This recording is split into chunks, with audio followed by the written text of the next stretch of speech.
तुम्ही पाहत आहात MCN न्यूज मराठी। बुलढाणा जिल्ह्याच्या संग्रामपूर तालुक्यातील वरवट बकाल ग्रामीण रुग्णालय तसेच बसस्थानक परिसरात वीज वितरण विभागाने उभारलेल्या 11 kV विद्युत लाईनमुळे नागरिकांच्या जीवितास गंभीर धोका निर्माण झालाय। या संदर्भात भ्रष्टाचार निर्मूलन समितीचे तालुकाध्यक्ष देवराव सोळंके यांनी संबंधित विभागाविरुद्ध तात्काळ कारवाईची मागणी निवेदनातून केली आहे। ग्रामीण रुग्णालयाच्या आवारात कोणतीही अधिकृत परवानगी न घेता 11 kVचा खांब महावितरण आपल्या मर्जीने उभारले असून तो थेट डायलिसिस सेंटरच्या जवळ असलेल्या डीपीवर सप्लाय जवळच असल्याने रुग्णांच्या जीवितास मोठा धोका निर्माण झालाय। याशिवाय स्वर्गीय वसंतराव बकाल स्मारकाजवळ सपोर्टिंग तार टाकण्यात आल्या असून त्यासाठी सुद्धा कोणत्याही परवानग्या घेतलेल्या नसल्याचा आरोप करण्यात आलाय। तर बसस्थानक परिसरातील दुकानदारांच्या तक्रारींकडेही सुरुवातीला दुर्लक्ष करण्यात आल्याचे निवेदनात नमूद करण्यात आले आहे। त्यामुळे कोणताही अनुचित प्रकार घडल्यास जबाबदार कोणाचा सवाल त्या निवेदनातून उपस्थित करण्यात आलाय। त्यामुळे कोणतीही दुर्घटना घडण्या अगोदर संबंधित विभागावर अधिकृत कारवाई करण्याची मागणी या निमित्ताने करण्यात आली आहे।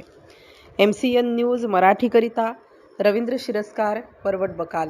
मी माझ्या वरिष्ठ कार्यालयाला चौकशी केलेली आहे की त्यांच्याकडून कुठल्या प्रकारची परवानगी दिलेली गेलेली आहे किंवा नाही।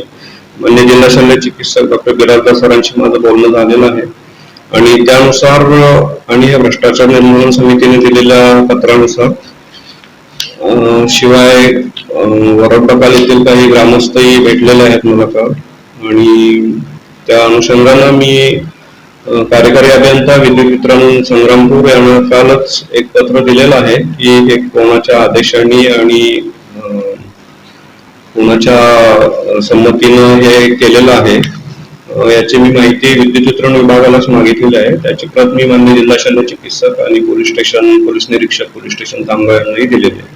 सदर विद्युत खांब हा ग्रामीण रुग्णालयाच्या फ्रंट गेटच्या जवळच आहे, जिथं आमच्यासाठी सेपरेट ग्रामीण रुग्णालयासाठी एक वेगळा डीपी बसवण्यात आलेला आहे, त्याच्या शेजारीच उभा करण्यात आलेला आहे। तर त्यामुळं जर हे 3311 kVची जर लाईन असेल आणि भविष्यात काही त्याचा ऍक्सिडेंटल काही जरी झालं तर ग्रामीण रुग्णालयाच्या डायलिसिस विभाग आणि ओव्हरऑल ग्रामीण रुग्णालयाच्याच पूर्ण बिल्डिंगवर विद्युत विभाग खंडित झाल्यामुळं डायलिसिस आणि बाकीच्या रुग्णोपचारात व्यत्यय येण्याची शक्यता नाकारता येत नाही।